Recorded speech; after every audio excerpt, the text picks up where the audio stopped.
자, 이어서 뉴욕 현지 연결해 보겠습니다. 김한희 특파원, 안녕하십니까? 네, 안녕하세요. 네.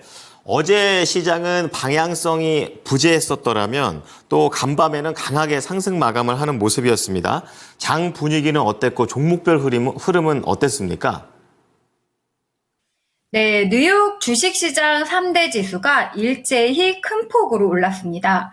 미국의 7월 생산자 물가 지수인 PPI가 시장 전망의 절반 수준인 전월비 0.1% 상승에 그치고 전년 동월비로는 한 달 전에 비해 0.5%포인트나 낮아졌다는 소식이 주식시장 상승세, 방아쇠 역할을 한 건데요.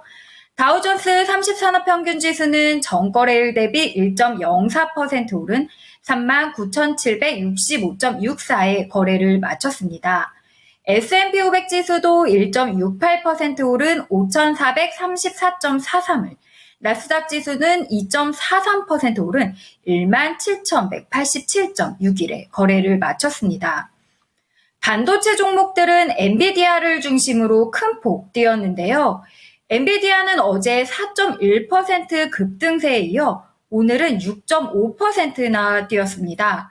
특히 전날 5% 넘던 상승률이 후반에 일부 후퇴하면서 4.1%로 마감한 것과 달리 오늘은 초반 3%대에서 후반에는 6%대로 시간이 갈수록 상승세가 강화되는 강한 흐름을 보였습니다. 중국 화웨이가 이르면 10월 자체 AI 반도체를 출하할 것이라는 보도에도 불구하고 엔비디아는 오는 28일 어닝 서프라이즈 기대감으로 6.53% 급등 마감한 겁니다. AMD는 3.19% 상승했고요. 인텔은 모처럼 큰 폭으로 올라 5.73% 뛰었습니다. 마이크론 테크놀로지는 2.96% 올랐고 브로드컴은 5.07% 급등했습니다.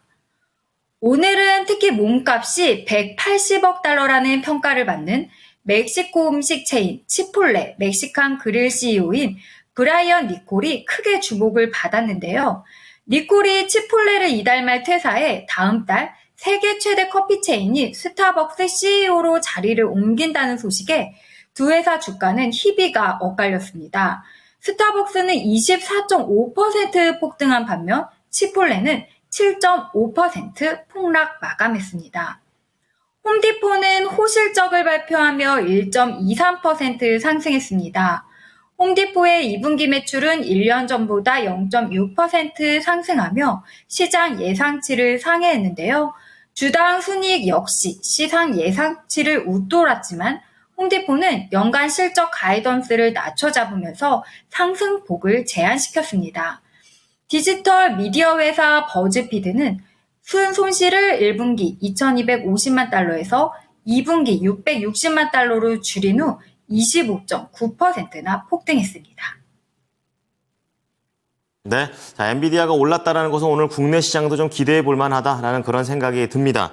자, 그런 가운데 시장에서는 경기에 초점을 맞추는 그런 움직임을 보여줬었는데요. 주요 경제지표 중에 하나가 발표가 됐죠? 네, 오늘 뉴욕장이 좋았던 때는 인플레이션 지표 때문인데요. 미국 노동부가 개장 전에 발표한 PPI 지표가 둔화세를 보이면서 투자 심리를 견인한 겁니다. 7월 PPI 상승률은 전월 대비 0.1% 상승했는데 전월 상승률과 다우존스가 집계한 전문가 예상치인 0.2%를 모두 밑돌았습니다.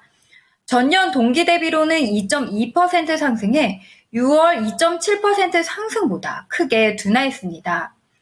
PPI는 소비자 물가 지수인 CPI 선행 지표 역할을 하는 만큼 당장이 아니더라도 얼마 뒤에 CPI 상승률에 영향을 미쳐 전망이 낙관적이 된 겁니다. 모건 스탠리 이트레이드의 크리스 라키는 인플레이션이 냉각되고 있다는 증거를 더 많이 얻었다면서 예상보다 낮은 인플레이션 수치는 주식시장이 올해 가장 큰 폭락에서 반등을 시도하는 가운데 환영받을 가능성이 높다고 밝혔습니다. 인플레이션이 완화됨에 따라 연준 내 매파들도 금리 인하가 가시화됐다는 평가를 내리고 있습니다. 라파엘 보스틱 애틀랜타 연은 총재는 오늘 애틀랜타에서 열린 아프리카계 미국인 금융 전문가 컨퍼런스 토론에서 금리 인하에 앞서 조금 더 많은 데이터를 보고 싶다면서도 금리 인하 시점이 다가오고 있고 우리는 거기에 도달할 것이다. 예상하는 대로 경제가 발전한다면 연말에는 여러분 얼굴에 더 큰 미소가 나타날 것이라고 진단했습니다. 아울러서 제 전망에 경기 침체는 없다며 경제가 둔화하고 고용시장이 우려할 만한 수준으로 악화하지 않을 만큼 충분한 모멘텀이 있다고 덧붙였습니다. 노무라는 미국 증시가 지난주 심리적인 충격으로 급락한 이후 다시 반등하면서 위기를 넘겼다고 평가했는데요. 노무라의 시장 분석가인 요시타카 수다는 세계적인 투자자들은 미국 주식에 가해지는 하방 위험이 과거보다 훨씬 덜 심각하다고 생각한다면서 다만 11월 대선까지는 미국 경제에 대한 불확실한 전망으로 인해 변동성 수준이 높은 상태로 유지될 것이라고 예상했습니다. 또한 월가에서는 내일로 예고된 CPI 발표 결과도 만약 오늘 PPI처럼 예상보다 낮은 수준이라면 증시가 랠리를 이어갈 거라는 기대감을 갖고 있습니다. 마이클 하튼의 뱅크 오브 아메리카 수석 투자 전략가는 연착륙과 미국 대형주 성장주에 대한 낙관론은 꺾이지 않았다면서 투자자들은 이제 연준이 경기 침체를 막기 위해 더 큰 폭의 금리 인하를 해야 한다고 생각하고 있다고 언급했습니다. 이제 내일 일정 살펴볼 텐데요. 내일은 이번 주 시장에서 가장 크게 주목하고 있는 소비자 물가 발표가 있습니다. 월가에서는 7월 근원 CPI가 전월 대비 0.2%, 전년 동월 대비 3.2% 오를 것으로 예상하고 있는데요.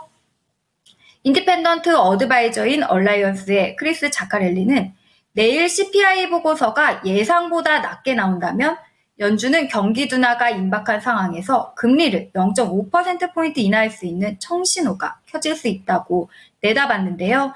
내일 인플레이션 지표 잘 지켜보시길 바랍니다. 네, 자 오늘 생산자 지표에 이어서 내일 소비자 물가 지표까지 잘 연결해서 보겠습니다. 오늘 말씀 감사합니다. 네, 감사합니다. 지금까지 모닝인 뉴욕이었습니다.